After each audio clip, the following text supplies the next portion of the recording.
राष्ट्रपति रामचन्द्र पौडेलद्वारा 7 अध्यादेश जारी, एउटा भने पुनर्विचारका लागि भन्दै फिर्ता। अध्यादेश फिर्ता गर्दै सरकारलाई राष्ट्रपतिको आग्रह, बहुमतीय प्रणालीको मर्ममा पुनर्विचार गर्नु।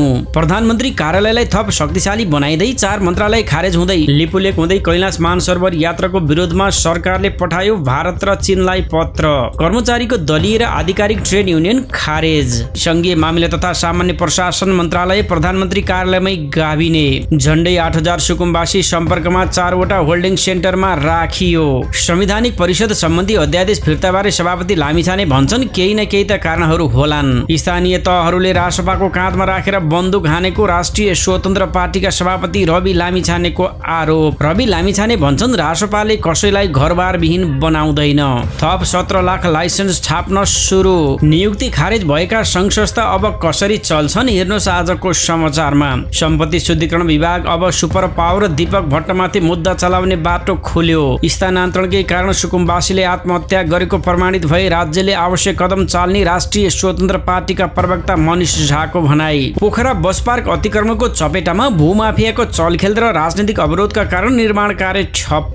रासपा उम्मेद्वार छनौट प्रक्रियामा प्राइमरी इलेक्सनको मतभार 40% मात्रै, नव प्रवेशलाई कुलिङ पिरियड। सामान्य प्रशासन मन्त्री रावल भन्छन् अबको नियुक्ति राजनीतिक र नातावादबाट टाढा रहन्छ। बुटबलका सुकुम्बासी बस्ती र अतिक्रमित क्षेत्र खाली गरिने। नेपाली कम्युनिस्ट पार्टीका संयोजक पुष्पकमल दाहाल प्रचण्ड भन्छन् कम्युनिस्ट समूह एक भएर समाजवादको यात्रा सुरु गर्दैछौँ। धोबी खोलामा सडक मिचेर बनाइएको 7 तल्ले घरमा लगाइयो डोजर। उद्योगी व्यवसायलाई रासपा सभापति लामिछाने भन्छन् डर मान्नु पर्दैन, व्यवसाय धाराशाही बनाउने मनसाय छैन।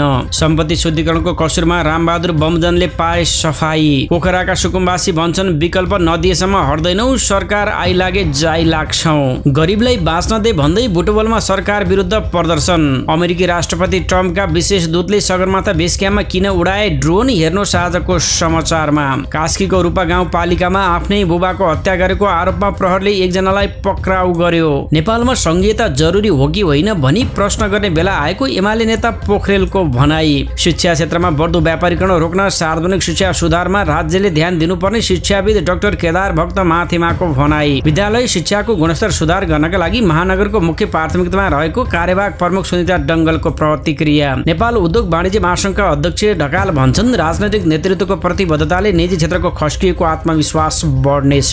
सीमा क्षेत्रमा असन्तुष्टि देखिए पनि तस्करी नियन्त्रण आवश्यक थियो भन्छन् रासपा सभापति रवि लामिछाने। रासपालाई निजी क्षेत्रका प्रतिनिधिहरूले भने लगानीको वातावरण तयार गर्न प्याकेज ल्याओ। देशमा दोहन र लुट तन्त्रका प्रतिवेदनहरू हेर्दा आङ्नै श्रृङ्ग हुन्छ भन्छन् अर्थमन्त्री स्वर्णिम वाग्ले। भदौ 23 र 24 गतेको घटनाको अध्ययन प्रतिवेदन सरकारलाई छिटै बुझाउने राष्ट्रिय मानव अधिकार आयोगको भनाई। विश्व प्रेस स्वतन्त्रता दिवस, प्रेसमाथि सरकारी दमन बढेको भन्दै पत्रकार महासङ्घद्वारा प्रदर्शन। आगामी जेठ 10 गतेदेखि क्रिकेटका रोकिएका सबै खेलहरू सुरु हुने। केन्यामा बाढीका कारण कम्तीमा 10 जनाको मृत्यु। संसद छलेर मध्यपूर्वमा झण्डै 9 अर्ब डलरको हतियार बेच्दै अमेरिका। अमेरिकी नाकाबन्दीले इरानलाई झण्डै 5 अर्ब घाटा भएको अन्तर्राष्ट्रिय सञ्चार माध्यमहरूको भनाई। इरान युद्धको असरले गर्दा बन्द भयो अमेरिकाको स्पिरिट एयरलाइन्स। चीनको कडा विरोध र अवरोधका बावजुद ताइवानका राष्ट्रपति लाई चिङ-तेले अफ्रिकी मुलुकको आकस्मिक भ्रमण गरे। र स्वास्थ्यसँग सम्बन्धित जानकारीमा चट्याङको नालीबेली कहाँ पर्छ, कसरी बच्ने लगायत देश विदेशका 35 महत्त्वपूर्ण समाचारहरूको विवरण लिएर आएका छौँ। हाम्रो भिडियो सामग्रीहरू अन्तिमसम्म हेरिदिनुहोला। देशमै बसौं, देशमै केही गरौं, लोकसेवा तयारीका लागि टिम सन्देश नै रोजौं। एकपटक भर्ना जागिर नहुँदासम्म ढुक्क। शुभ प्रभात। इनसाइड नेपाल न्युजमा यहाँहरू सम्पूर्णलाई हार्दिक स्वागत छ। म पुष्प दाहाल। आज मिति 2083 साल वैशाख महिनाको 21 गते सोमबार, ईस्वी सम्वत मे 4 2026। आज जेठ कृष्ण पक्ष तृतीया तिथि। दर्शकबिन सदाका दिन जस्तै आज पनि हामी देश विदेशका ताजा समाचार सहित तपाईमाझ उपस्थित भइसकेका छौँ। तपाईले हाम्रो न्युज बुलेटिन कहाँबाट हेर्दै हुनुहुन्छ कृपया आफ्नो गाउँठाउँको नाम तलको कमेन्ट बक्समा लेखिदिनु होला। प्रस्तुत गरेको समाचार सामग्री मन परेको छ भने कृपया हाम्रो भिडियो सामग्रीमा एउटा लाइक अवश्य गरिदिनु होला। आउनुहोस् आजको समाचार सुरु गरौँ। राष्ट्रपति द्वारा 7 अध्यादेश जारी सम्बन्धी प्रसङ्गबाट। सरकारले सिफारिस गरेका विभिन्न 8वटा अध्यादेश मध्ये राष्ट्रपति रामचन्द्र पौडेलले 7वटा जारी गर्नु भएको छ। आइतबार अपराह्नसम्म उहाँले 7वटा अध्यादेश जारी गर्नुभयो भने एउटालाई प्रधानमन्त्री कार्यालयलाई पुनर्विचारका लागि भन्दै फिर्ता पठाउनु भएको छ। सरकारले गरेको सिफारिसका आधारमा संविधानको धारा 114 को उपधारा 1 लाई आधार बनाएर पछिल्ला 4 दिनमा राष्ट्रपति पौडेलले 7वटा अध्यादेशहरू जारी गर्नु भएको छ। जसमध्ये 17 वैशाख बिहीबार सार्वजनिक खरिद दोस्रो संशोधन अध्यादेश 2083, सहकारी पहिलो संशोधन अध्यादेश 2083 जारी भएको थियो। त्यस्तै गरी 18 वैशाख शुक्रबार सम्पत्ति शुद्धिकरण निवारण तेस्रो संशोधन अध्यादेश 2083 जारी भएको थियो। त्यस्तै गरी 19 वैशाख शनिबार भने एकैसाथ 3वटा अध्यादेश जारी भएका थिए, जसमा स्वास्थ्य विज्ञान प्रतिष्ठान सम्बन्धी केही नेपालीहरूलाई संशोधन गर्ने अध्यादेश 2083, सार्वजनिक पदाधिकारीको पदमुक्ति सम्बन्धी विशेष व्यवस्था अध्यादेश 2083 र विश्वविद्यालय सम्बन्धी केही नेपाली ऐनलाई संशोधन गर्ने अध्यादेश जारी भएका थिए। त्यस्तै गरी 20 वैशाख आइतबार केही नेपाली ऐन संशोधन गर्ने अध्यादेश 2083 पनि जारी भएको छ। राष्ट्रपति पौडेलले सरकारले सिफारिस गरेका मध्ये संवैधानिक परिषद, काम कर्तव्य अधिकार र कार्यविधि सम्बन्धी अध्यादेश भने पुनर्विचारका लागि फिर्ता पठाउनु भएको छ। उहाँले यसबारे संविधानविदहरूसँग पनि परामर्श लिनु भएको थियो। सरकारले कर्मचारी ट्रेड युनियनको व्यवस्था हटाएको छ। आइतबार राष्ट्रपति रामचन्द्र पौडेलले जारी गरेको केही नेपाली ऐनलाई संशोधन गर्ने अध्यादेशमा ट्रेड युनियन हटाउने व्यवस्था राखिएको छ। मन्त्री परिषदको सिफारिसमा राष्ट्रपति रामचन्द्र पौडेलले आइतबार केही नेपाली ऐनलाई संशोधन गर्ने अध्यादेश जारी गर्नु भएको थियो। राष्ट्रिय स्वतन्त्र पार्टी रासपाले कर्मचारी ट्रेड युनियन हटाउने विषय आफ्नो 100 विधेयक कार्यसूचीमै समावेश गरेको थियो। सोही अनुसार कानून संशोधन गर्दै ट्रेड युनियन खारेज गर्ने व्यवस्था भएको हो। संघीय निजामती सेवा विधेयकमा ट्रेड युनियनको व्यवस्था समावेश नहुने गरी संघीय मामिला तथा सामान्य प्रशासन मन्त्रालयले तयारी गरिरहेको थियो। विधेयकको मस्यौदामा राय सुझाव मागिएको समयमा अध्यादेश जारी भएको छ। दलीय र आधिकारिक कुनै पनि ट्रेड युनियन हुँदैनन्। कर्मचारीको गुनासो सुन्ने व्यवस्था भने समावेश छ, स्रोतले भनेको छ। आधिकारिक ट्रेड युनियनको व्यवस्था हटाएर विधेयकको मस्यौदा तयार भएपछि दलीय कर्मचारी संगठनले आपत्ति जनाएका थिए। दलगत 6 कर्मचारी संगठनले वक्तव्य जारी गर्दै निजामती सेवा विधेयकमा ट्रेड युनियनको व्यवस्था राख्न माग गरेका थिए। कर्मचारीको पेशागत हकहितका लागि संगठित हुने अधिकारका विषयमा सरकारले सुनवाई नगरी ट्रेड युनियन सञ्जालले शरणबद्ध आन्दोलन गर्ने चेतावनी समेत दिएको थियो। आन्दोलनको चेतावनी दिने गरी वक्तव्य निकाल्ने दलगत संगठनहरूमा नेपाल निजामती कर्मचारी संगठन, नेपाल निजामती कर्मचारी युनियन, नेपाल राष्ट्रिय निजामती कर्मचारी संगठन, एकीकृत सरकारी कर्मचारी संगठन, नेपाल मधेसी निजामती कर्मचारी मञ्च र स्वतन्त्र राष्ट्र सेवक कर्मचारी संगठन रहेका छन्। निजामती सेवालाई प्रभावकारी बनाउन र कर्मचारीलाई दलीय प्रभावबाट मुक्त गराउन ट्रेड युनियनको व्यवस्था हटाउनु परेको मन्त्रालयले बताएको छ। सरकारले नेपाली भूमि लिपुलेक हुँदै भारत र चीनबीच कैलाश मानसरोवर यात्रा सञ्चालन गर्न लागेकोमा आपत्ति जनाउँदै भारत र चीनलाई पत्र पठाएको परराष्ट्र मन्त्रालयका प्रवक्ता लोकबहादुर पौडेल छेत्रीले जानकारी दिनुभएको छ। सरकारले सबै राजनैतिक दलहरूसँग यो विषयमा सोधेर नेपालको पोजिसन बारे दुवै देशलाई अवगत गराएको परराष्ट्र मन्त्री शिशिर खनालले अनलाइन खबरलाई जानकारी दिनुभयो। नेपाली भूमि लिपुलेक हुँदै आयोजना गर्ने भनिएको कैलाश मानसरोवर यात्राका सम्बन्धमा नेपाल सरकारले आफ्नो स्पष्ट अडान र सरकार भारत र चीन दुवै पक्षलाई कूटनीतिक माध्यमबाट पुनः अवगत गराएको छ। परराष्ट्र मन्त्रालयले जारी गरेको प्रेस नोटमा भनिएको छ, 1886 को सुगौली सन्धिबाट नै महाकाली नदी पूर्वका लिम्पियाधुरा, लिपुलेक र कालापानी नेपालको अभिन्न भूभाग रहेको तथ्यमा नेपाल सरकार पूर्णतः स्पष्ट र अडिग रहेको सरकारले स्मरण गराएको छ। यसअघि पनि नेपाल सरकारले भारत सरकारलाई उक्त क्षेत्रमा सडक विस्तार वा निर्माण, सीमा व्यापार जस्ता कुनै पनि क्रियाकलाप नगर्न निरन्तर आग्रह गर्दै आएको थियो। राष्ट्रको प्रेस नोटमा भनिएको छ, नेपालले विगतमा पनि उक्त भूमिको विषयमा पटक पटक दुवै देशलाई स्मरण गराउँदै आएको छ। लिपुलेक क्षेत्र नेपाली भूभाग रहेको विषयमा मित्र राष्ट्र चीनलाई समेत आधिकारिक रूपमा जानकारी गराइसकिएको ब्यौरा स्पष्ट पारिन्छ। सरकारले भनेको छ, नेपाल र भारत बीचको घनिष्ठ र मैत्रीपूर्ण सम्बन्धको मर्म र भावना अनुरूप ऐतिहासिक सन्धि सम्झौता, तथ्य, नक्सा र प्रमाणका आधारमा सीमा समस्याको समाधान कूटनीतिक माध्यमबाट गर्न नेपाल सरकार प्रतिबद्ध छ। भारतले नेपालको भूमि लिपुलेक पास हुँदै केही दिन अघि कैलाश मानसरोवर यात्रा खुला गरेको थियो। भारत सरकारले आयोजना गर्ने कैलाश मानसरोवर यात्रा 2026 जुनदेखि अगस्तसम्म सञ्चालन हुनेछ। राष्ट्रपति पौडेलले संवैधानिक परिषद सम्बन्धी अध्यादेश फिर्ता पठाउँदै बहुमतीय प्रणालीको मर्ममाथि पुनर्विचार गर्न सरकारलाई आग्रह गर्नुभएको छ। मन्त्री परिषदका 6 सदस्य मध्ये 3 जनाबाटै निर्णय गर्न सकिने प्रावधान राखिएको अध्यादेशप्रति असहमति जनाउँदै उहाँले उक्त प्रस्ताव पुनः विचार गरी पठाउन आग्रह गर्नुभएको छ। तत्कालीन मन्त्री परिषदको 2082/8/2 को निर्णय बमोजिम प्राप्त भएको संवैधानिक परिषद, काम कर्तव्य अधिकार र कार्यविधि पहिलो संशोधन अध्यादेश 2082 जारी नभएको समेत स्मरण गराउँदै सम्मत 2083 1/14 गतेको नेपाल सरकार मन्त्री परिषदको निर्णय बमोजिम सिफारिस भई आएको संवैधानिक परिषद, काम कर्तव्य अधिकार र कार्यविधि पहिलो संशोधन अध्यादेश 2083 को विषयवस्तुका सन्दर्भमा पुनर्विचार गर्न पठाउनु भएको छ। राष्ट्रपति कार्यालयका प्रवक्ता रितेश कुमार शाक्यले आइतबार जारी गरेको विज्ञप्तिमा भनिएको छ, सरकारले संवैधानिक परिषद, काम कर्तव्य अधिकार र कार्यविधि सम्बन्धी ऐन 2066 संशोधन गर्न अध्यादेश सिफारिस गरेको थियो। ऐनको दफा 6 मा रहेको गणक पूरक संख्या र निर्णय प्रक्रिया सम्बन्धी व्यवस्था तथा दफा 7 को संसदीय सुनवाई सम्बन्धी प्रावधानलाई परिवर्तन गर्दै प्रस्ताव अध्यादेशमा समावेश गरिएको थियो। प्रस्तावित व्यवस्था अनुसार 4 जना उपस्थित भएमा बैठक बस्न सक्ने र उपस्थित सदस्यको बहुमत अर्थात् 3 जनाबाटै निर्णय गर्न सक्ने व्यवस्था राखेको थियो। तर राष्ट्रपति पौडेलले यस्तो व्यवस्थाले बहुमती प्रणालीको आधारभूत मर्म कमजोर हुने ठहर गर्नु भएको छ। परिषदमा कुल 6 सदस्य रहेकाले कम्तीमा 4 जनाको सहमतिमा निर्णय हुनुपर्ने उहाँको तर्क छ। राष्ट्रपतिका कानुनी सल्लाहकार बाबुराम कुँवरका अनुसार अध्यादेश फिर्ता गर्दा विगतमा संघीय संसदका कुनै सदनबाट पारित भई प्रमाणीकरणका लागि आएको विधेयक तत्कालीन सुशीला कार्की नेतृत्वको सरकारले सिफारिस गरेको अध्यादेश तथा सर्वोच्च अदालतका नजिरहरूलाई समेत ध्यानमा राखिएको थियो। प्रधानमन्त्रीको अध्यक्षतामा गठन हुने संवैधानिक परिषदमा सभामुख, राष्ट्रिय सभाका अध्यक्ष, प्रधान न्यायाधीश, प्रमुख प्रतिपक्षी दलका नेता र उपसभामुख सदस्य रहने व्यवस्था छ।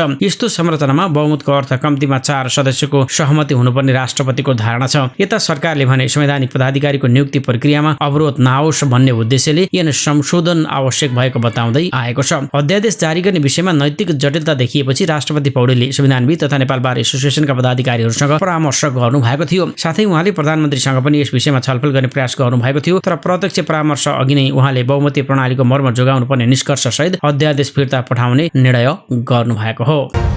सरकारले केही मन्त्रालय खारेज र केहीलाई गाभेर नयाँ नाम कायम गर्ने गरी तयारी अगाडि बढाएको छ। प्रधानमन्त्री तथा मन्त्री परिषद कार्यालय निकट स्रोतले दिएको जानकारी अनुसार 4 वटा मन्त्रालय खारेज हुँदैछन्। त्यस्तै अन्य 6 वटा मन्त्रालयको नयाँ नाम कायम गर्ने गरी काम अन्तिम चरणमा पुगेको स्रोतले अनलाइन खबरलाई बताएको छ। 4 वटा मन्त्रालय खारेज भएर 6 वटाको नाम फेरिनेछन्। केहीलाई भने हाल रहेका मन्त्रालयबाट छुटाएर प्रधानमन्त्री मातहत नै राखिन्छ। प्रधानमन्त्री कार्यालय स्रोतले भनौँ सम्भवतः यही हप्ताभित्र यी कामहरू सम्पन्न हुनेछन्। यसका लागि सरकारले प्रधानमन्त्री तथा मन्त्री परिषद कार्यालयका सचिव गोविन्द बहादुर कार्कीको संयोजकत्वमा गठित 5 सदस्यीय कार्यदल पनि बनाएको थियो। उक्त कार्यदलले संघमा 17 मन्त्रालय रहने प्रस्ताव गरेको थियो। सोही प्रस्तावमा टेकेर सरकारले यस्तो तयारी गरेको स्रोत बताउँछ। सरकारले गरेको तयारी अनुसार युवा तथा खेलकुद मन्त्रालय, खानेपानी तथा सरसफाई मन्त्रालय, शहरी विकास र संघीय मामिला तथा सामान्य प्रशासन मन्त्रालय खारेज गर्ने तयारी रहेको छ। युवा तथा खेलकुद मन्त्रालयलाई छुट्याइनेछ। खेलकुदलाई शिक्षा मन्त्रालयमा गाभेर शिक्षा तथा खेलकुद मन्त्रालय नाम दिइनेछ। यसबाट छुट्टिएको युवालाई महिला, बालबालिका तथा ज्येष्ठ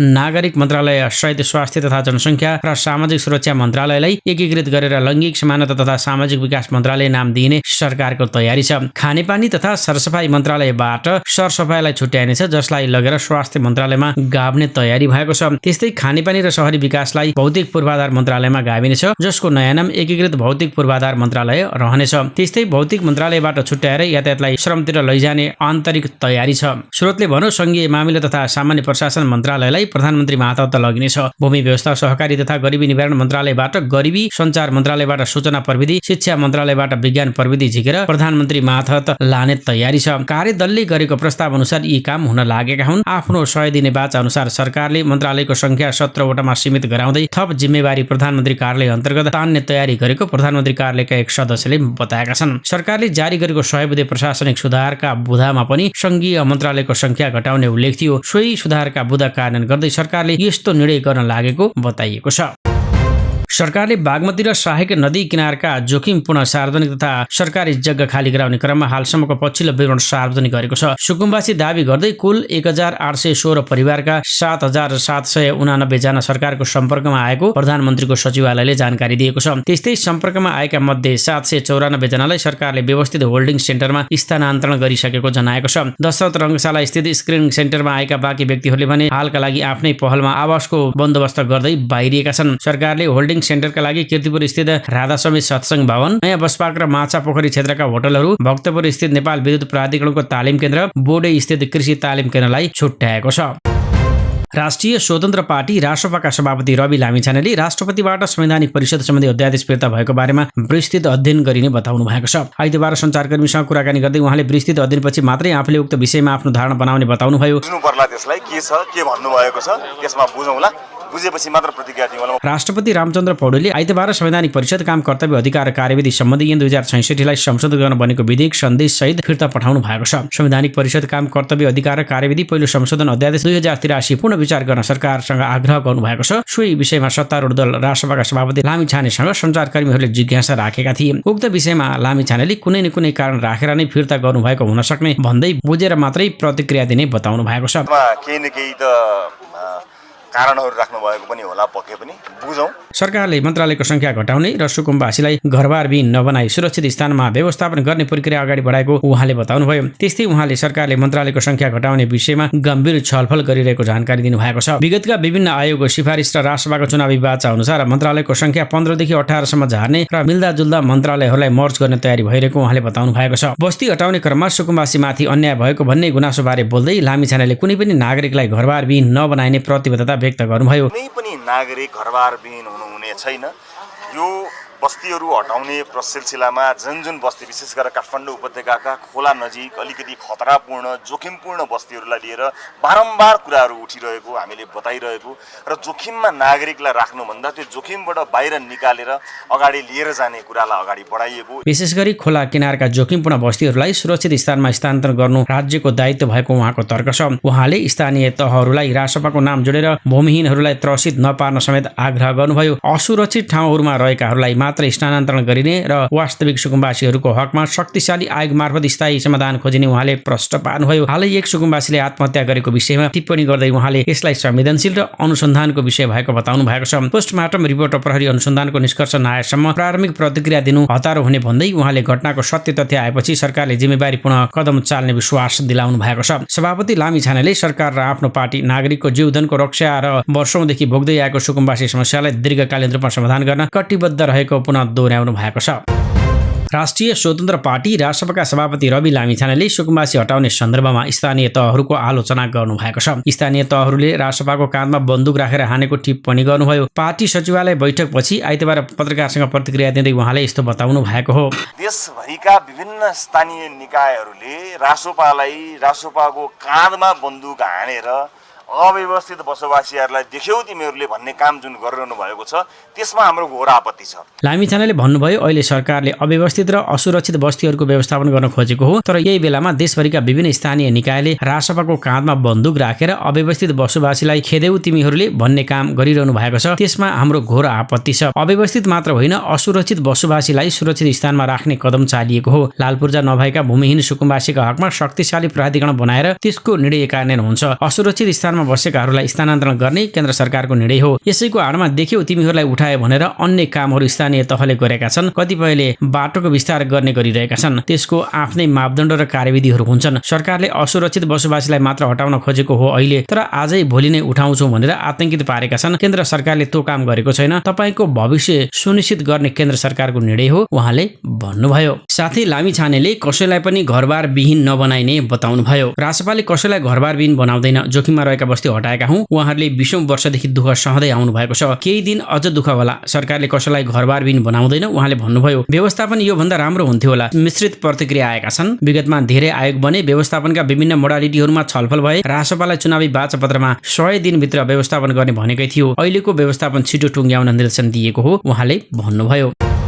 ट्रायल पास भएका र नवीकरणका लागि राजस्व बुझाएर बसेका पुराना मितिका 29 लाख सवारी चालक अनुमति पत्र लाइसेन्स मध्ये 12 लाख छापिसकिएको छ। यातायात व्यवस्था विभाग र सुरक्षण मुद्रण केन्द्र बीच 12 कार्तिकमा भएको सम्झौता अनुसार 12 लाख स्मार्ट लाइसेन्स छापिएको हो। दोस्रो चरणमा 4 वैशाखमा सम्झौता भए अनुसार थप 17 लाख लाइसेन्स छाप्न सुरु गरिसकिएको सुरक्षण मुद्रण केन्द्रले जानकारी दिएको छ। 17 लाखमा 5101 लाइसेन्स छापिसकिएका छन्। 54861 लाइसेन्स भने छापिने प्रक्रियामै छन्। दिनहुँ 40,000 लाइसेन्स छापिने भएका असार मसान्तसम्म पुराना सबै लाइसेन्स छापिसकिने केन्द्रका कार्यकारी निर्देशक देवराज ढुङ्गानाले जानकारी दिनुभयो। सार्वजनिक बिदाको दिन पनि लाइसेन्स छपाईको काम हुने भएकाले सक्नलाई समस्या नहुने केन्द्रको भनाइ छ। केन्द्रका अनुसार अहिलेसम्म 37,887 आपतकालीन र ट्रायल पास गरी दैनिक राजस्व बुझाएका 36,140 लाइसेन्स छापिसकिएका छन्। विभागबाट जडित डेटा आउँछन्, त्यही अनुसार योजना बनाएर छपाई गर्दै आएका छौं। केन्द्रका कार्यकारी निर्देशक ढुङ्गाना भन्नुहुन्छ, अहिले दैनिक आपतकालीन र एकै दिनमा राजस्व बुझाउने सेवाग्राहीको लाइसेन्स छाप्ने काम नियमित रूपमा भइरहेको छ। दोस्रो चरणको लाइसेन्स असार मसान्तभित्र नै छापिसकिने उहाँले दाबी गर्नु भएको छ। नयाँ लाइसेन्स छपाईका लागि औसतमा दैनिक 4000 को संख्यामा डेटा आउने गरेको छ। देशभर रहेका 42 वटा यातायात व्यवस्था कार्यालयबाट आउने संख्या रहेको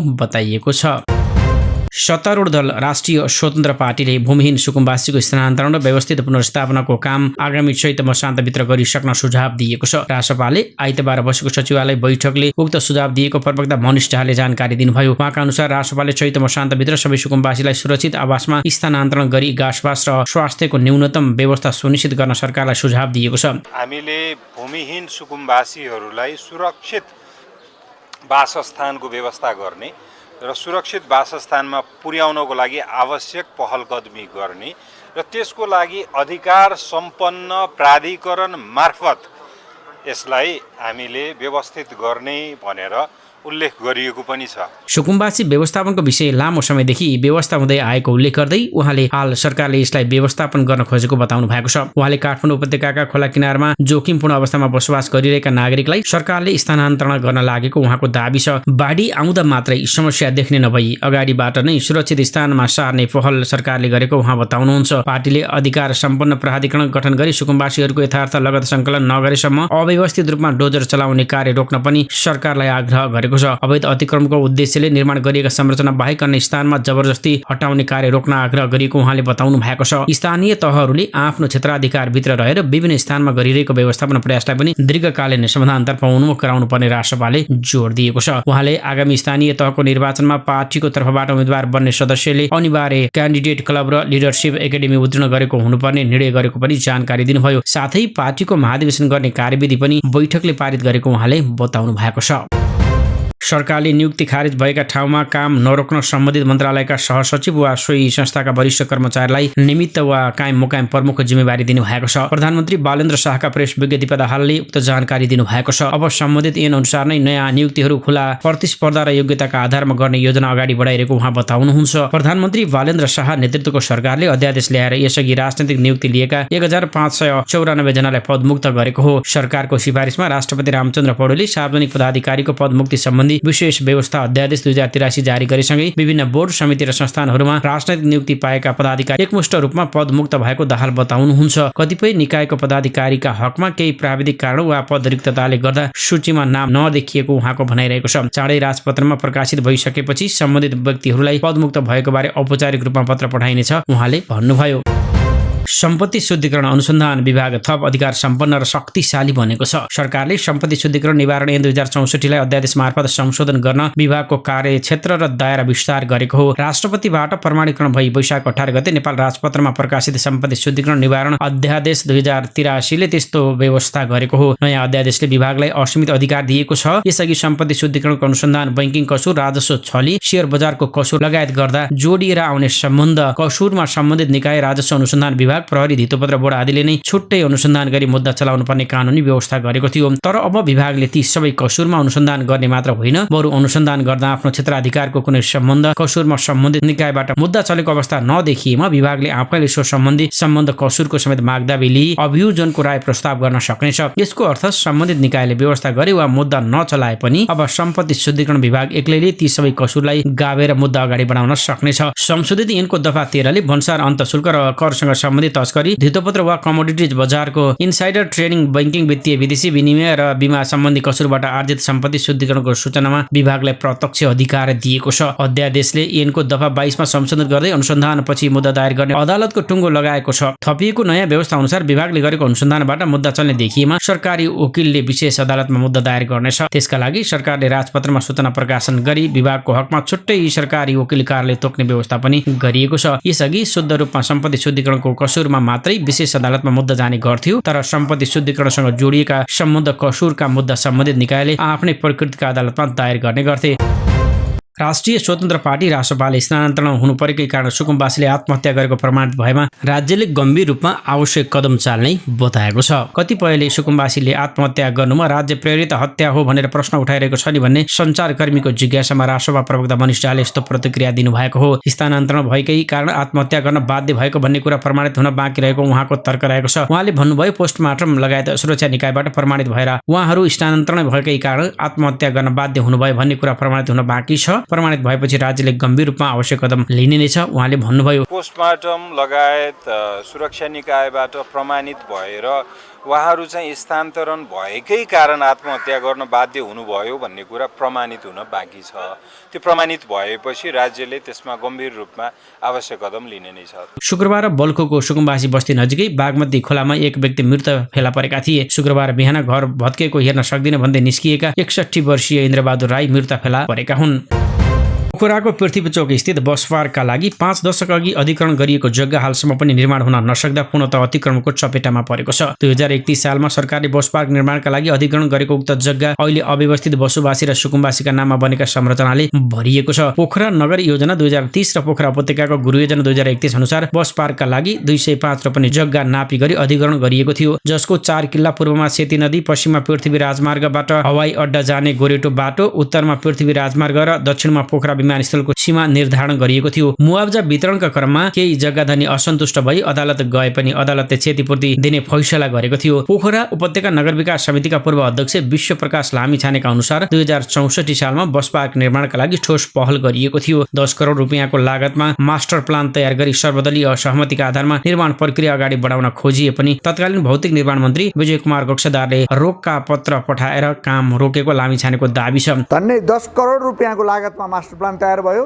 र अब बस पार्क बनाउने भनेर चाहिँ सुरु गर्ने क्रममा मलाई तत्कालीन मन्त्री भौतिक निर्माण मन्त्रीले चाहिँ विजय कक्षदारले चाहिँ तपाईले त्यो काम नगर्नुहोस् भनेर मलाई नगर विकास समितिमै रोक्का पत्र पठाइदिनु भयो र काम गर्नै दिनु भएन। अधिग्रहण गरिएको जग्गामा घडेरी वितरण गर्दा व्यापक अनियमितता भएको तथ्याङ्क बाहिर आएको छ। लामिछानेका अनुसार विमानस्थल क्षेत्रबाट विस्थापित भएका 49 परिवारका लागि 72 वटा घडेरी वितरण गरिएको पाइएको छ। त्यस्तै गरी 2043 सालमा 6 रोपनी बराबर एउटा घडेरी दिने सहमति भएकोमा जग्गा धनीले 4 रोपनी बराबर एउटा घडेरी माग गरेका थिए। तर 2060 सालमा नगर विकासका पदाधिकारीहरूले 4 रोपनी बराबर 2 वटासम्म घडेरी वितरण गरी जग्गा दुरुपयोग गरेको आरोप लगाइएको छ। हाल बस पार्कको जग्गा खुम्चिएर 50 रोपनीमा सीमित गर्न खोजिएकोमा लामिछानेले आपत्ति जनाउनु भयो। उहाँले अहिलेको सरकारले अधिकार सम्पन्न आयोग गठन गरी बस पार्कको जग्गामा भएको अनियमितताको छानबिन गर्नुपर्ने माग गर्नु भएको छ। वास्तविक जग्गाधनी व्यापारी र सुकुम्बासीको उचित पहिचान र व्यवस्थापन गरी 2031 सालकै गुरु योजना अनुसार आधुनिक बस पार्क निर्माण गरिनुपर्नेमा सरकारवालाहरूको जोड छ। व्यवस्थित बस पार्क नहुँदा पर्यटकीय सहर पोखराको यातायात व्यवस्था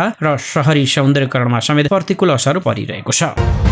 सत्तारूढ दल राष्ट्रिय स्वतन्त्र पार्टी रासपाले आगामी स्थानीय तहको निर्वाचनका लागि उम्मेदवार चयन गर्न अत्यन्तै कडा र वैज्ञानिक मापदण्ड सहितको उम्मेदवार छनौटको रूपरेखा तयार पारेको छ। विपिन कुमार आचार्य नेतृत्वको कार्यदलले तयार पारेको 35 पृष्ठ लामो मस्यौदा अनुसार अब रासपाबाट उम्मेदवार बन्न चाहनेले विभिन्न 4 वटा कठिन चरण र फिल्टर पार गर्नुपर्ने हुन्छ। नेपाली राजनीतिमा व्याप्त नातावाद, कृपावाद र पैसाको चलखेललाई अन्त्य गर्दै मेरिटोक्रेसी योग्यता प्रणालीका आधारमा उम्मेदवार छान्न रासपाले नयाँ मोडल अगाडि सारेको हो। उक्त मोडललाई आगामी प्रदेशसभा स्थानीय तहको निर्वाचनमा कार्यान्वयन गर्ने तयारी गरिएको छ। मस्यौदाले उम्मेदवारको मूल्याङ्कनका लागि 100 पूर्णाङ्क तय गरेको छ, जसलाई 4 भागमा विभाजन गरिएको छ। लिडरशिप एकाडेमी उम्मेदवार बन्न चाहनेले अनिवार्य रूपमा पार्टीको लिडरशिप एकाडेमीमा प्रशिक्षण लिनुपर्नेछ। त्यहाँ उम्मेदवारले वैचारिक स्पष्टता, स्थानीय सरकार सञ्चालनको ज्ञान र योजनाको परीक्षा लिइनेछ। यसमा उत्तीर्ण हुनेले मात्र अर्को चरणमा प्रवेश पाउनेछन्। त्यस्तै अर्कोमा छ पोलिटिकल प्रोक्सिमिटी। यस अन्तर्गत उम्मेदवारको पार्टीप्रतिको योगदान, अनुशासन, जनसम्बन्ध र जित्ने सम्भावनाको वैज्ञानिक मापन गरिन्छ। त्यस्तै गरी अर्कोमा छ समावेशिता।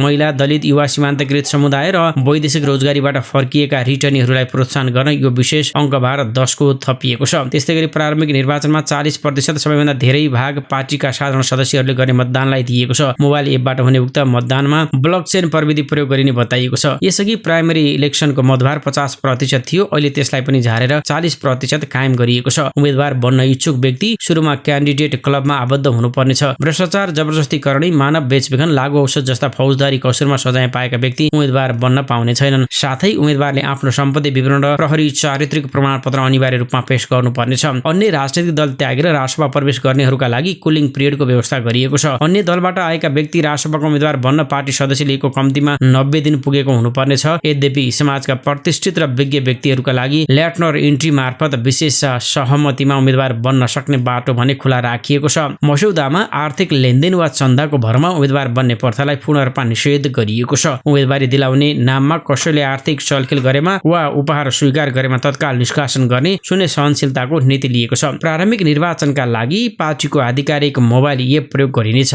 जसमा 2 तहको प्रमाणीकरण र मतदानको तथ्याङ्क हेरफेर नहोस् भन्नका लागि ब्लकेज प्रविधि अपनाइने मस्यौदामा उल्लेख छ।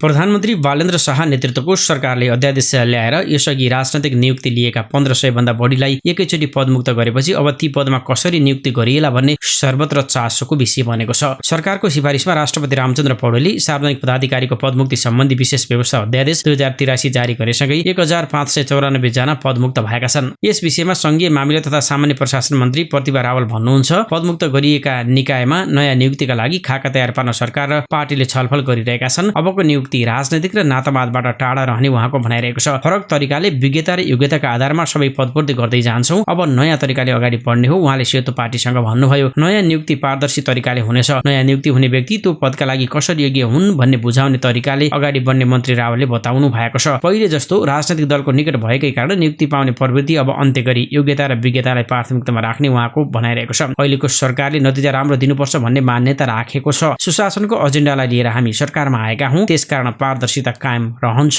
उहाँले भन्नुभयो। एकैपटक ठूलो संख्यामा पद खाली रहँदा केही समयका लागि काममा समेत असर पर्ने देखिन्छ। त्यसलाई समेत ध्यानमा राखेर सरकारले नियुक्ति प्रक्रियालाई तीव्रता दिने रावलले बताउनुभयो। विगतमा संस्थाबारे कुनै ज्ञान नभएका व्यक्तिलाई राजनैतिक आबद्धताकै आधारमा नियुक्ति दिने प्रवृत्ति रहेको उल्लेख गर्दै उहाँ भन्नुहुन्छ, लामो समयसम्म राजनीति मात्र गरेका व्यक्तिलाई सहकारीको समस्या समाधान गर्ने ठाउँमा नियुक्ति दिइने गरेको थियो। यसले सहकारीको समस्या कहिल्यै सुधार भएन। त्यसैले राजनीति गरेको व्यक्तिलाई सहकारीको समस्या अन्त्य गर्ने नियुक्ति दिएर हुन्छ। पैसाको कुरा हो, विज्ञता भएको व्यक्ति भइदिए त चाँडै समस्या हल भइहाल्थ्यो। विगतका यस्ता नियुक्तिले ल्याएको समस्या हल गर्न सरकारले योग्यता र विज्ञताका आधारमा नियुक्ति गर्न खोजेको उहाँले बताउनु भएको छ। बुटबोलको मुख्य बजार क्षेत्रमा सार्वजनिक जग्गा अतिक्रमण गरी बनाइएका घरटरा हटाइने भएको छ। बुटबोल उपमहानगरपालिकाले सम्बन्धित वडा कार्यालयलाई जानकारी पत्र पठाउँदै सार्वजनिक जग्गा अतिक्रमण गरी निर्माण गरिएका घर धनीलाई सार्वजनिक सूचना जारी गर्न निर्देशन दिएको छ। एक साता अघि बुटबोलको जेसी चोक नजिक दरबार मार्गमा रहेको उच्च अदालत तुलसीपुर बुटबोल इजलासको अतिक्रमण भएको जग्गामा डोजर चलाएको उपमहानगरपालिकाले नगरभित्रका अतिक्रमित स्थानको पहिचान गरी खाली गराउने प्रक्रिया अगाडि बढाएको हो। उपमहानगरपालिकाको वैशाख 15 गतिको बैठकले नगरका विभिन्न 5 स्थानमा अतिक्रमण भएको निष्कर्ष निकाल्दै ती क्षेत्र खाली गराउने निर्णय गरेको हो। सोही निर्णय अनुसार निर्णय कार्यान्वयनका लागि वडा नम्बर 4, 5, 6, 7, 8, 9 र 11 लाई उपमहानगरपालिकाले पत्राचार गरिसकेको छ। वडा कार्यालयलाई आफ्नो क्षेत्रभित्र अतिक्रमण भएका स्थान पहिचान गरी 3 दिनभित्र विवरण पेश गर्न निर्देशन दिएको छ। बैठकको निर्णय अनुसार पहिलो चरणमा वडा नम्बर 4 मा रहेको साबिक शोभा बोर्डिङको जग्गा, वडा नम्बर 8 को शर्मण पत्तेकी गौरी मेडिकल हलसम्म तथा मिलन चोकदेखि सुन्दर चोक हुँदै निर्माण व्यवसायी संघको भवनसम्मको क्षेत्र, वडा नम्बर 7 स्थित सिद्धेश्वरी माध्यमिक विद्यालयको अतिक्रमित जग्गा र बुटबलको चर्चित 1636 कुलोको मापदण्डभित्र निर्माण गरिएको संरचना हटाइने भएको हो। पहिचान भएका स्थानमा रहेका संरचना हटाउन सम्बन्धित वडा अध्यक्षको संयोजकत्वमा समिति गठन गरिएको छ। समितिमा विभिन्न शाखाका प्रमुखहरू, कानून अधिकृत, नापी शाखा प्रमुख तथा नगर प्रहरी निरीक्षक सदस्य रहने व्यवस्था गरिएको छ भने भूमि व्यवस्था शाखाका अधिकृतलाई सदस्य सचिवको जिम्मेवारी दिएको बुटबल उपमहानगरपालिकाका प्रवक्ता शिव राणाले जानकारी दिनुभएको छ। नेपाली कम्युनिस्ट पार्टी नेकपाका संयोजक एवं पूर्व प्रधानमन्त्री पुष्पकमल दाहाल प्रचण्डले क्रान्तिको सपना अझै पूरा नभएको बताउनु भएको छ। मुसिकोट नगरपालिका 10 खर्सोपानीमा आयोजित शहीद कामी बुढा स्मृति पार्क उद्घाटन कार्यक्रममा उहाँले सबै कम्युनिस्टहरू एकताबद्ध भएर क्रान्तिको सपना पूरा गरिने बताउनु भएको छ। हामी समाजवादको यात्रामा अगाडि बढ्ने भनेर लागिरहेका छौं। त्यसका लागि विभिन्न कम्युनिस्ट समूहहरू एकताबद्ध भएर समाजवादको एउटा नयाँ यात्रा सुरु गर्न नेकपा बनाएका हौं। अब बाँकी रहेका कम्युनिस्टलाई पनि एकताबद्ध गर्छौं, प्रचण्डले भन्नुभयो। उहाँले पछिल्ला उपलब्धिलाई थप व्यवस्थित गर्न शान्ति सम्झौता र संविधान सभा पक्षधर सबै राजनैतिक दलहरूलाई मिलाएर अगाडि बढ्ने पनि बताउनु भएको छ।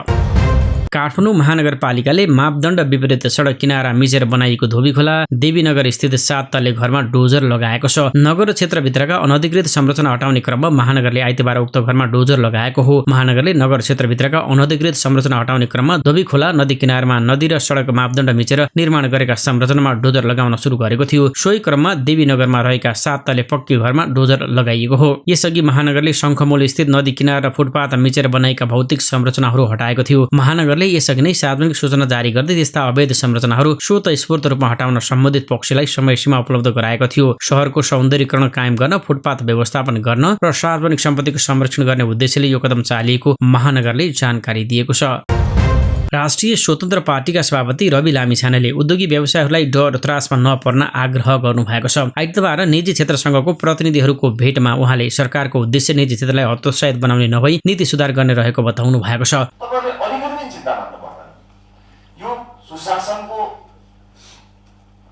एजेन्डालाई अलिकति द्रुत रूपमा अगाडि बढाउनको निमित्त केही प्रश्नहरू तपाईको इन्स्टिट्युसन्सहरुसम्म आइपुगेका पुगेछ भने त्यसलाई यहाँले सहज रूपमा लिदिनु होला। उहाँले सरकारको सुशासन अभियानमा साथ दिन उद्योगी व्यवसायलाई आग्रह समेत गर्नुभयो। उहाँले सरकार उद्योगी व्यवसायहरूसँग सहकार्य गरेर नै अगाडि बढ्न चाहेको समेत स्पष्ट पार्नु भएको छ। तर अर्थतन्त्रलाई कमजोर बनाउने गतिविधिहरूमा राज्यले कडाइका साथ निगरानी राख्ने उहाँको तर्क रहेको छ। विगतमा राजनैतिक अस्थिरता र परिवेशका कारण व्यवसायहरू विभिन्न शक्ति केन्द्रको दबावमा परेका घटनाहरूलाई सरकारले राम्रोसँग बुझेको उहाँ बताउनुहुन्छ। उहाँले अब अवस्था दोहोरिनमा ढुक्क हुन आग्रह गर्नुभयो। सरकारले उद्योगी व्यवसायलाई नीतिले नै सुरक्षा दिने उहाँको भनाइरहेको छ। उहाँले वर्तमान सरकार चुनावमा आफूहरूले गरेको बाचापत्रको आधारमा नै सञ्चालन हुने बताउनु भएको छ। जनताले बाचापत्र हेरेर नि भोट दिएको उल्लेख गर्दै उहाँले बाचापत्र भन्दा दायाँ बायाँ नजाने दाबी गर्नुभयो। उहाँले उद्योगी व्यवसायहरूलाई आफ्नो कमी कमजोरीलाई पनि मूल्याङ्कन गरिदिन आग्रह गर्नुभयो। आन्तरिक लेखा परीक्षण गर्न सुझाव दिँदै उहाँले विगतका कमजोरीहरू सच्याउने प्रक्रियामा राज्यसँग सहकार्य गर्न समेत आग्रह गर्नुभएको छ।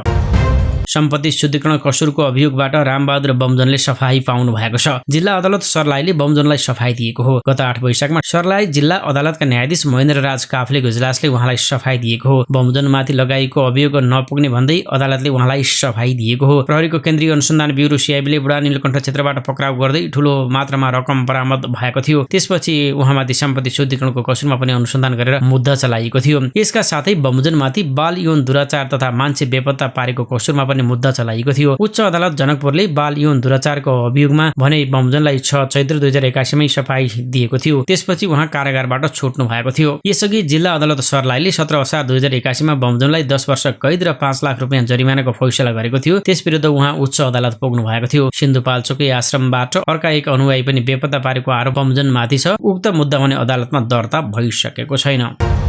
पोखरा बसपार्कका सुकुम्बासीहरूले वैकल्पिक व्यवस्था गरिदिए अहिले बसिरहेको ठाउँ खाली गर्न तयार रहेको बताएका छन्। पोखरा बसपार्कका सुकुम्बासीहरूले हालै गठन गरेको भूमिहीन तथा अव्यवस्थित बसोबासी सरकार सङ्घर्ष समिति कास्कीले आइतबार पोखरामा पत्रकार सम्मेलन गर्दै सरकारले वैकल्पिक व्यवस्था गरेको खण्डमा सुकुम्बासी बस्ती खाली गर्न आफूहरू तयार रहेको बताएका छन्। तर वैकल्पिक व्यवस्था नभएसम्म कुनै पनि हालतमा ठाउँ खाली नगर्ने अडान उनीहरूको छ। पोखरा 9 पृथ्वीचोक बसपार्क क्षेत्रमा 2032 सालमा बसपार्क निर्माणका लागि 205 रोपनी जमिन अधिग्रहण गरिएको थियो। सो जग्गापछि सुकुम्बासीहरू आएर बसेका थिए। पुरानो पोखरा एयरपोर्ट बन्ने क्रममा 13 परिवारलाई समेत त्यही स्थानान्तरण गरिएको बताइन्छ। केही जग्गा भने दूषित रूपमा दर्ता गरेर व्यक्तिले हडपेको स्थानीयको दाबी छ। सुकुम्बासीहरू आफूलाई हटाउनु पूर्व दूषित जग्गा दर्ता गर्नेको घरमा डोजर लगाउनु पर्ने बताउँछन्। महानगरले 205 रोपनी मध्ये 148 रोपनीमा मात्रै बस पार्क बनाउने तयारी गरेको उनीहरूले आशंका व्यक्त गरे। व्यक्तिले दूषित रूपमा दर्ता गरेको जग्गामा पनि डोजर लगाएर आफूहरूलाई वैकल्पिक व्यवस्था गरे आफूहरू हट्न तयार रहेको उनीहरूको भनाइरहेको छ। पोखरा महानगरपालिका वडा नम्बर 9 भित्र कुनै पनि ठाउँमा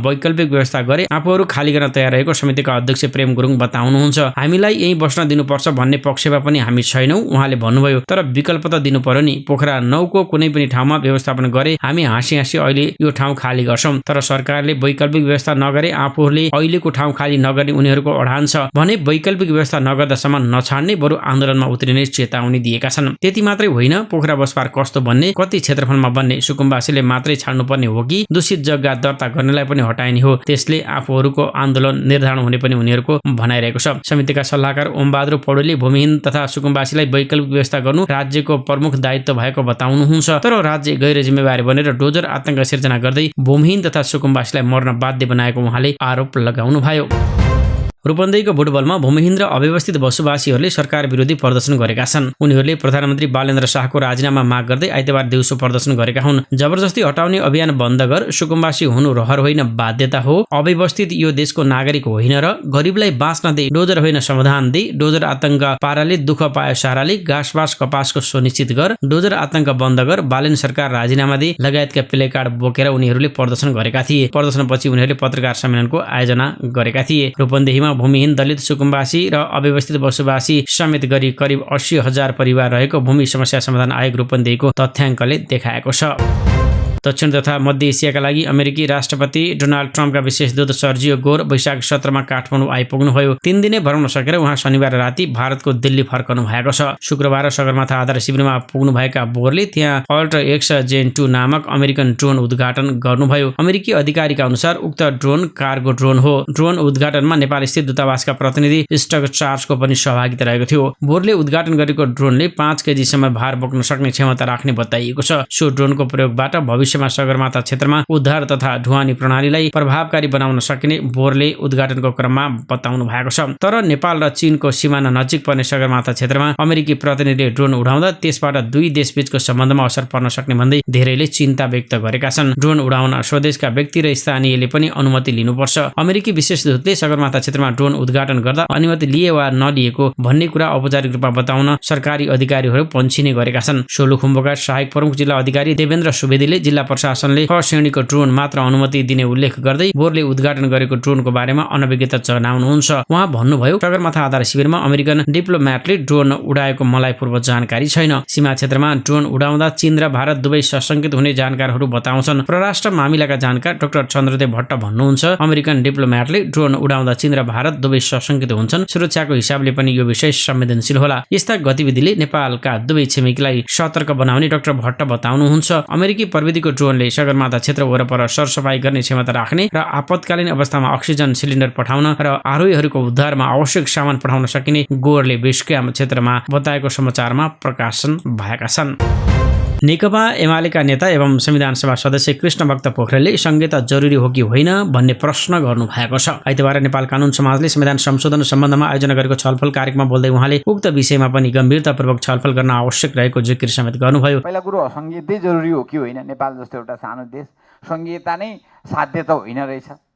जनताको सुखको साध्य त संहिता त होइन भने अब यो विषयमा पनि गम्भीरतापूर्वक एउटा छलफल गर्न जरुरी छ। र नेता पोखरेलले संहिता जनताको सुखको साध्य नभएको टिप्पणी पनि गर्नुभएको छ। यसबारे पनि विचार गरेर संविधान संशोधन गर्न उचित हुने धारणा राख्नुभयो। उहाँले प्रदेश सभा सदस्यको संख्या घटाउनु पर्ने प्रस्ताव समेत गर्नुभएको छ। संघको मन्त्री परिषद घटाए जस्तै प्रदेश पनि घटाउनु पर्ने उहाँको भनाइरहेको छ। नेता पोखरेलले न्यायाधीश नियुक्तिको विषयमा पनि गम्भीर छलफल गरेर अगाडि बढ्न आवश्यक रहेको बताउनुभयो। कास्कीको रूपा गाउँपालिकामा आफ्नै बुबाको हत्या गरेको आरोपमा प्रहरीले एकजनालाई पक्राउ गरेको छ। पक्राउ पर्नेमा रूपा गाउँपालिका 4 बाङ्गे डाँडाका 34 वर्षीय भीमबहादुर भोजेल छन्। उनले आफ्नै 62 वर्षीय बाबु रामबहादुर घरतीको हत्या गरेको प्रहरीले आरोप लगाएको छ। वैशाख 17 गते साँझ पौने 7 बजे घरती आफ्नै कोठामा अचेत अवस्थामा फेला परेको कास्की प्रहरीले जनाएको छ। उनको घाँटीमा गलबन्दी बेरिएको र नाकबाट रगत बगेको अवस्थामा देखेको स्थानीयले प्रहरीलाई खबर गरेका थिए। प्रारम्भिक अनुसन्धानका क्रममा मृतकको घाँटीमा गलबन्दीको पासो बेरिएको र नाकबाट रगत बगेको देखेपछि शंकास्पद लागेर प्रहरीले छोरालाई पक्राउ गरेको हो। कोठाको ढोका खुलै रहेको हुँदा घटना शंकास्पद देखियो। सूक्ष्म रूपमा अनुसन्धान अगाडि बढाउँदै जाँदा मृतकका कान्छा छोरा भीमबहादुर भोजेलको संलग्नता रहेको देखेपछि पक्राउ गरिएको हो। कास्की प्रहरी प्रवक्ता डीएसपी हरिबहादुर बस्नेतले बताउनु भएको छ। खोज तलास गर्दै जाँदा प्रहरीले भीमलाई वैशाख 18 गते पोखरा महानगरपालिका 11 हस्पिटल चोकबाट पक्राउ गरेको हो। उनी विरुद्ध कर्तव्य ज्यान सम्बन्धी कसुरमा कास्की जिल्ला अदालतबाट 10 दिनको म्याद थप गरी आवश्यक अनुसन्धान भइरहेको बस्नेतले जानकारी दिनुभयो। वरिष्ठ शिक्षाविद डाक्टर केदार भक्त माथिमाले शिक्षा क्षेत्रमा व्यापारीकरण बढ्दै गएको भन्दै यसलाई रोक्न सार्वजनिक शिक्षामा सुधारको आवश्यकता रहेको बताउनु भएको छ। आइतबार काठमाडौँमा महानगरपालिकाको शिक्षा विभागद्वारा आयोजित विद्यालयको शैक्षिक भौतिक तथा व्यवस्थापकीय सुधार विषयक अभिमुखीकरण कार्यक्रममा बोल्दै उहाँले निजी विद्यालयको प्रभावका कारण शिक्षा क्षेत्र महँगो बन्दै गएको बताउनु भएको छ। उहाँले नेपालमा प्रत्येक नागरिकले औसतमा कुल आम्दानीको करिब 6.8% शिक्षामा मात्रै खर्च गर्ने गरेको उल्लेख गर्नु भएको छ। विकसित देशहरूको तुलनामा नेपालमा शिक्षा निकै महँगो हुँदै गएको भन्दै उहाँले त्यसलाई नियन्त्रण गर्न सरकारी सामुदायिक विद्यालयमा केन्द्रित हुनुपर्ने बताउनुभयो। शिक्षा क्षेत्रको बजारीकरण रोक्न र सबै नागरिकलाई समान अवसर सुनिश्चित गर्न सार्वजनिक शिक्षामा लगानी बढाउनु पर्ने उहाँको भनाइ छ। निजी विद्यालयको विस्तारले खर्च बढाउनका साथै सामाजिक विभाजनलाई समेत गहिरो बनाउँदै गएको प्रति उहाँले चिन्ता समेत व्यक्त गर्नुभयो। काठमाडौँ महानगरपालिकाका कार्यवाहक प्रमुख सुनिता डङ्गोलले विद्यालय शिक्षाको गुणस्तर सुधार महानगरको मुख्य प्राथमिकता रहेको बताउनु भएको छ। महानगरको शिक्षा विभागद्वारा आयोजित विद्यालय शैक्षिक भौतिक तथा व्यवस्थापकीय सुधार विषयक अभिमुखीकरण कार्यक्रममा बोल्दै उहाँले यस्तो बताउनु भएको हो। महानगरले सार्वजनिक शिक्षाका लागि पूर्वाधार निर्माण र प्रविधिमा उल्लेख्य लगानी गरिरहेको उल्लेख गर्दै उहाँले त्यसको प्रभावकारितामा ध्यान दिनुपर्ने बताउनुभयो। उहाँले शिक्षामा लगानी बढाउन मात्र पर्याप्त नहुने भन्दै त्यसलाई शिक्षामा गुणस्तर ल्याउने गरी काम गर्न सरकारवालालाई आग्रह समेत भएको छ।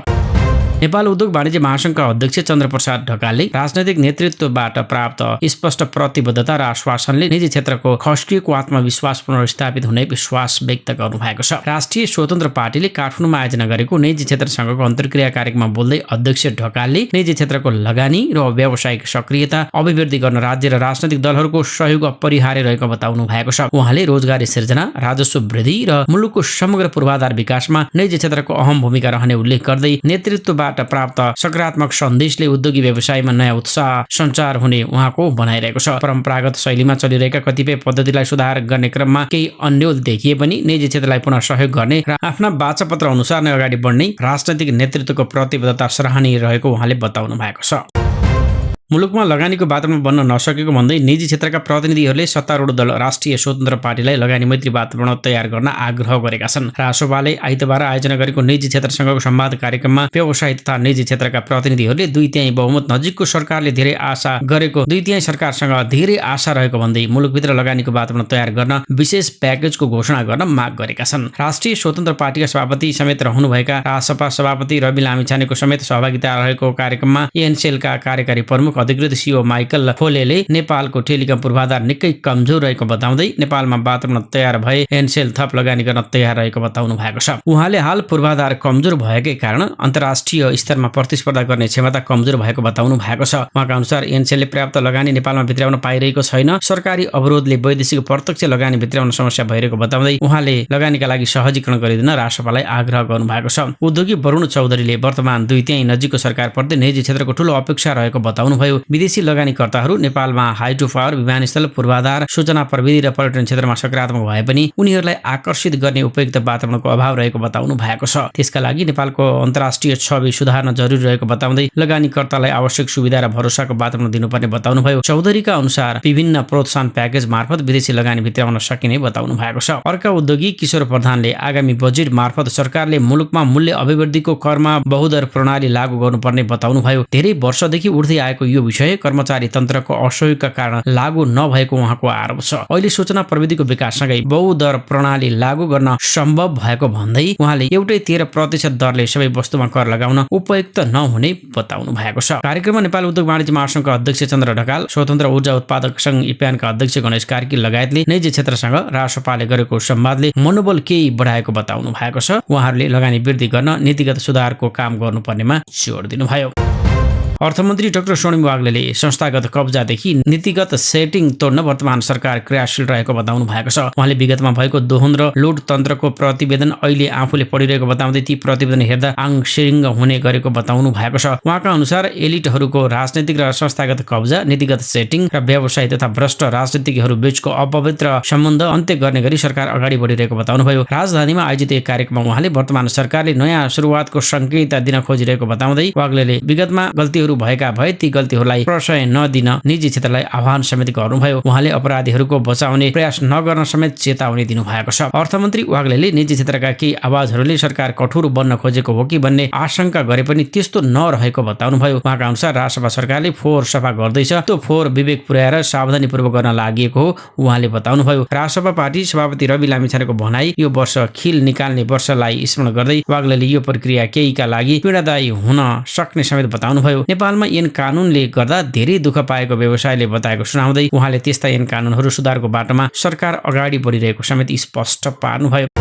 राष्ट्रिय मानव अधिकार आयोगका सदस्य मनोज दुवाडीले प्रेस स्वतन्त्रता र अभिव्यक्ति स्वतन्त्रता बिना लोकतन्त्र र मानव अधिकारको परिकल्पना गर्न नसकिने बताउनु भएको छ। विश्व प्रेस स्वतन्त्रता दिवसको अवसरमा आयोजित प्रदर्शनमा सहभागी हुँदै सदस्य दुवाडीले नेपालमा प्रेस स्वतन्त्रतालाई उत्सवका रूपमा मात्रै नभई अधिकार रक्षाको आन्दोलनका रूपमा मनाउनु पर्ने बाध्यात्मक परिस्थिति सिर्जना भएको उल्लेख गर्नु भएको हो। आयोगका सदस्य दुवाडीले अभिव्यक्ति स्वतन्त्रता मानव अधिकारको सबैभन्दा ठूलो औजार भएको दावी गर्दै पछिल्लो समय सरकारका कतिपय कदमले प्रेस स्वतन्त्रतामा आघात पुग्न सक्ने भन्दै उहाँले आयोग यस विषयमा गम्भीर र चिन्तित रहेको बताउनु भएको छ। प्रविधिको विकाससँगै पत्रकारिताको स्वरूप बदलिएको पनि सोही अनुरूपको कानुनी व्यवस्था नहुँदा समस्या बल्झिएको उहाँको तर्क छ। सदस्य दुवाडीले 19-20 वर्ष पुरानो विद्युतीय कारोबार ऐन 2063 लाई पत्रकारहरू विरुद्ध विभेदकारी र छनौटपूर्ण ढङ्गले प्रयोग गरिएकोमा आपत्ति जनाउनुभयो। साथै गत भदौ 23 र 24 गतेको घटनालाई स्मरण गर्दै उहाँले सो समयमा सामाजिक सञ्जालमाथि लगाएको प्रतिबन्ध अभिव्यक्ति स्वतन्त्रतामाथिको निर्मम प्रहार भएको बताउनु भएको छ।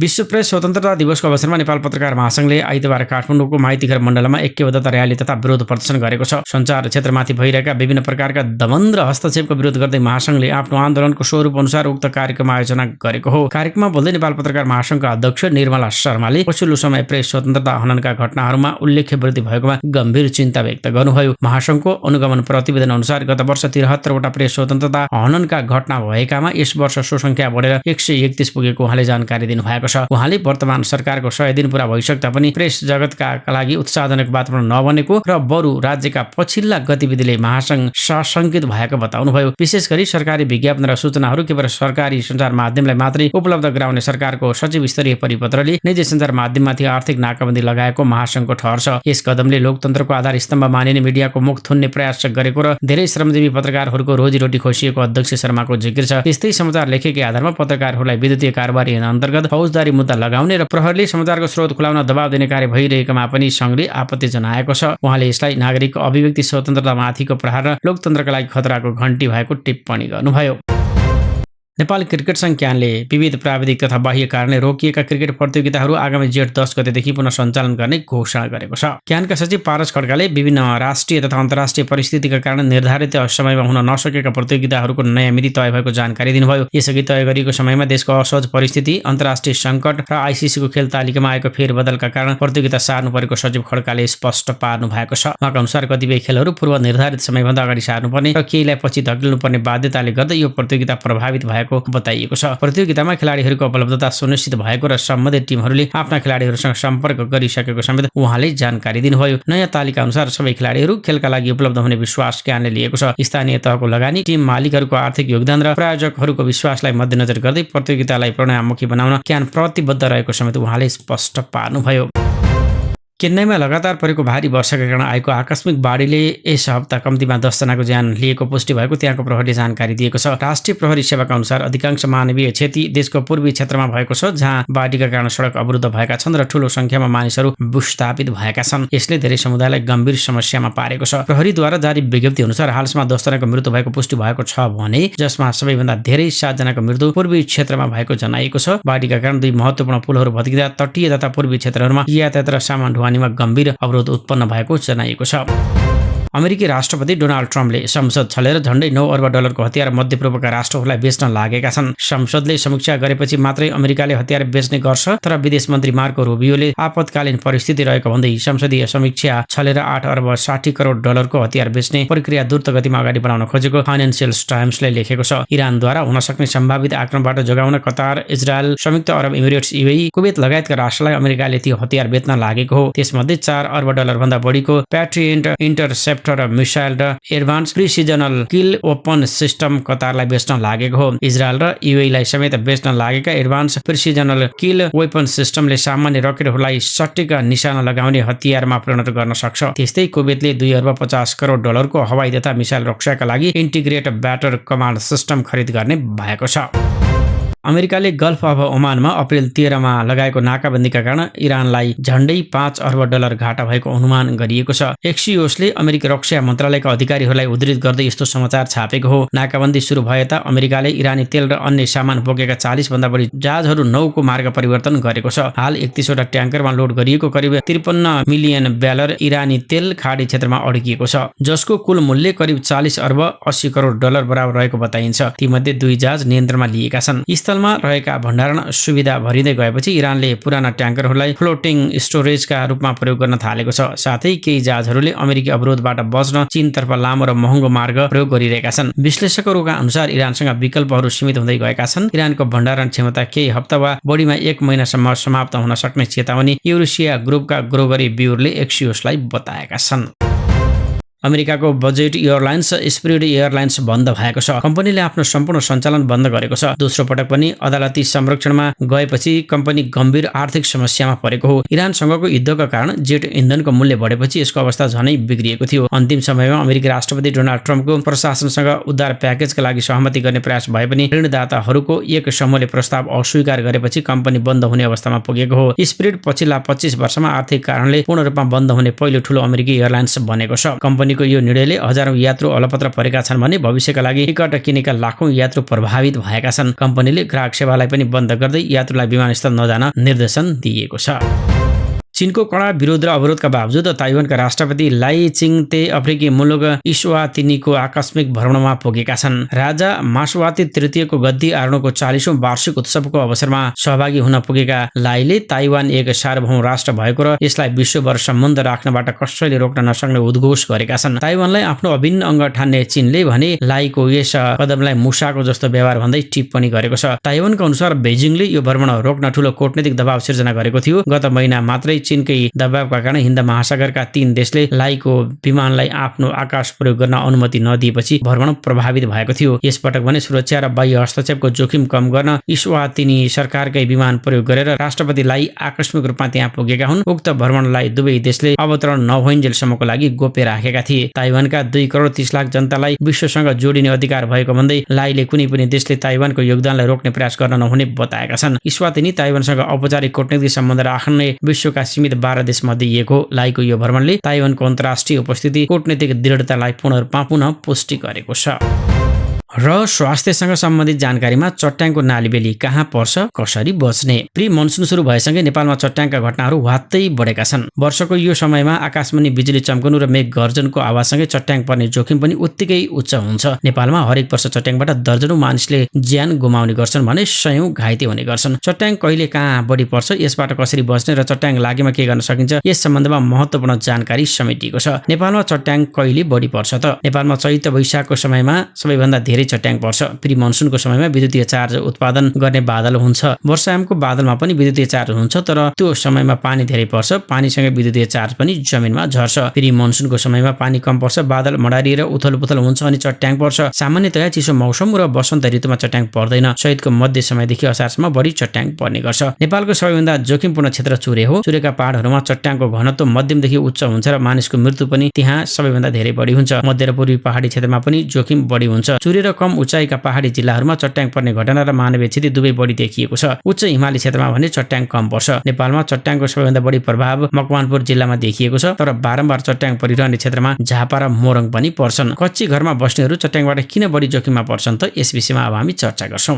कच्ची वा कमजोर घरमा बस्ने मानिसहरू चट्याङबाट धेरै बढी खतरामा हुन्छन्, किनकि त्यहाँ जस्ताको छानो हालिएको हुन्छ, जस्तामा बिजुली प्रसार हुन्छ। चट्याङ लाग्दा करेन्ट सजिलै जस्ता हुँदै घरभित्र पस्छ र मानिसलाई लाग्छ। प्राय पक्की घरमा चट्याङको करेन्ट जमिनमा पुर्याउने अर्थिङ सिस्टम राखिन्छ, तर कच्ची घरमा त्यस्तो केही पनि हुँदैन। त्यसैले करेन्ट घर वा मानिस हुँदै जान सक्छ। चट्याङबाट बच्नका लागि कस्तो सतर्कता अपनाउनु पर्छ त? आकाशमा बिजुली चम्किने बित्तिकै चट्याङ पर्न लाग्यो भन्ने बुझ्नुपर्छ। त्यस बखत थचक्क बस्नुपर्छ। हातलाई घुँडामा टेकाएर टाउको निहुर्याएर होचो ठाउँमा भुइँ सतहमा बस्दा राम्रो हुन्छ। यो समयमा छाता ओढ्ने वा मोबाइल फोन प्रयोग गर्नु हुँदैन, किनभने यी वस्तुहरूमा भएका धातुले करेन्टलाई शरीरतर्फ तान्न मद्दत गर्छ। चट्याङ पर्दा वा बादलबाट मेघ गर्जनको आवाज आउँदा घरभित्र हुनुहुन्छ भने विद्युतीय उपकरणबाट टाढै रहनुपर्छ। यस्तो समयमा खेतबारीमा काम गर्न निस्कनु हुँदैन। खेतमै भएको अवस्थामा नजिकै रहेको पाटी वा छाप्रोमा बस्न सकिन्छ। झ्याल र ढोका बन्द गर्नुपर्छ। बारदली र कौशीमा बस्नु हुँदैन। यसबाहेक बिजुलीसँग जोडिएका वस्तुहरू छुन हुँदैन। धातुबाट बनेका पाइप, धारा, हात धुने बेसिनबाट सम्भव भएसम्म टाढा बस्नुपर्छ। चट्याङ परेका बेला रुखमुनि, अग्लो भवन वा ठूलो ठाउँमा उभिनु हुँदैन। अग्लो ठाउँमा बस्दा समूहमा उभिनुको सट्टा अलग्गै उभिनुपर्छ। सबैभन्दा राम्रो भनेको नजिकैको घरमा आश्रय लिनु हो। यात्राको क्रममा चट्याङ परेमा गाडीमै बस्नुपर्छ। बाइकमा भए तुरुन्तै रोकेर घर वा पार्टी भएको स्थानमा बस्न सकिन्छ। बिजुली वा टेलिफोनको पोल र कुनै पनि मेसिनबाट टाढा रहनुपर्छ। यदि पानी मुनि वा डुङ्गामा भएको अवस्था छ भने तुरुन्त बाहिर निस्किनुपर्छ। चट्याङ लागेमा तुरुन्तै के गर्न सकिन्छ त? यदि आफ्नो वरपर नजिकै कसैमाथि चट्याङ परेको देखिहालेमा सम्भव भएसम्म तत्काल पहिले नजिकको अस्पताल लैजाने, एम्बुलेन्स बोलाउनु पर्छ। एम्बुलेन्स आउने समयसम्म प्राथमिक उपचार गर्नुपर्छ। कतिपयले पीडितलाई छुँदा करेन्ट लाग्ने डरले नछुई बस्न सक्छन्, जुन निकै गलत हो। चट्याङ लागेका मानिसमा विद्युतीय करेन्ट बाँकी नहुने हुँदा उनीहरूलाई छुँदा अरूलाई केही पनि हुँदैन। चिकित्सक नआउने समयसम्म पीडितको अवस्था अवलोकन गरी चट्याङ लागेका व्यक्ति बेहोसीको अवस्थामा भए सास चलिरहेको छ कि छैन जाँच गर्नुपर्छ। चट्याङ लागेको व्यक्तिको नाक, मुख छेउमा आफ्नो 2 औँला वा कान राखेर हावा आइरहेको छ कि छैन अनुभव गर्न सकिन्छ। मुटुको धड्कनको गति पनि छामेर जाँच्न सकिन्छ। सास फेरेको छैन जस्तो छ भने नाडी 10 सेकेन्डसम्म छामेर हेर्नुपर्छ। छाम्दा नाडी र गर्दनमा 2 औँला बलियोसँग राखी स्थिर भएर धड्कन अनुभव गर्नुपर्छ। यसले शरीरमा रक्त सञ्चार भइरहेको थाहा हुन्छ। नाडी छाम्दा भेटिएन भने तुरुन्त PCR दिनुपर्छ। पर्छ। पीसीआर गर्न छातीको केन्द्रमा 2 हातले बल लगाएर धक्का दिनुपर्छ। 1 मिनेटमा लगभग 100 देखि 120 पटक धक्का दिनुपर्छ। यसरी धक्का दिँदा फोक्सोमा भरिएको पानी बाहिर आउन सक्छ। यो बीचमा एम्बुलेन्स आइपुगेमा पनि पीसीआर जारी राख्नुपर्छ। प्राय चट्याङ पर्दा टाउकोबाट करेन्ट प्रवेश गर्ने र खुट्टाबाट बाहिरिने हुनाले टाउको र खुट्टा जलेको, हड्डी भाँचिएको, सुन्ने शक्ति वा हेर्ने शक्ति पनि नभएको हुन सक्छ। त्यसैले यी कुरा जाँच गर्नुपर्छ। सामान्य चोटपटकले रगत बगिरहेको छ भने मलमपट्टी गर्नुपर्छ। यिनै समाचार सामग्री सहित हामी समाचारको अन्त्यमा आइपुगेका छौं। प्रस्तुत गरेको समाचार सामग्रीमा तपाईको केही प्रतिक्रिया भए कमेन्ट बक्समा लेखिदिनुहोला। साथै मन परेको छ भने कृपया हाम्रो भिडियो सामग्रीमा एउटा लाइक अवश्य गरिदिनुहोला। तपाईको बाँकी पल सुखद रहोस्। नमस्कार।